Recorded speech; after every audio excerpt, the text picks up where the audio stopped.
All right, so today we're gonna start going over just basic stance first, and then we're gonna follow into our footwork. So when you're picking a stance for kickboxing or for MMA, they're gonna be slightly different, okay? And definitely different from boxing as well.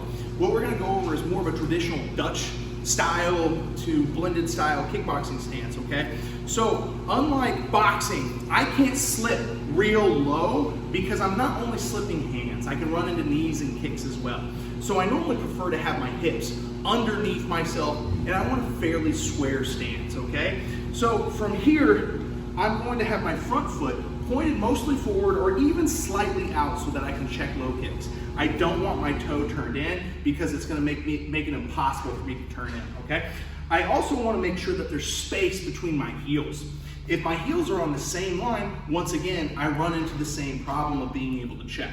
So long as there's space between my heels, the check comes much easier, okay? So I'm pulling my hips underneath me. I have a fairly square stance. My toe is not turned in, okay? And I'm pretty centered. Next, what do I do with my hands? I'm gonna pull my elbows in tight.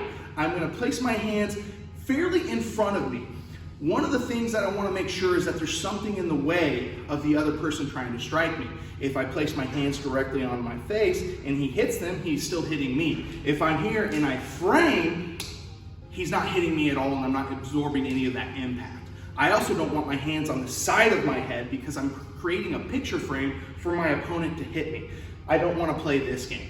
So I want my hands in the way, not tight, loose so I can parry, and then when I do strike, I can move easily, okay? So I'll close on impact, but until then I'm keeping my hands open.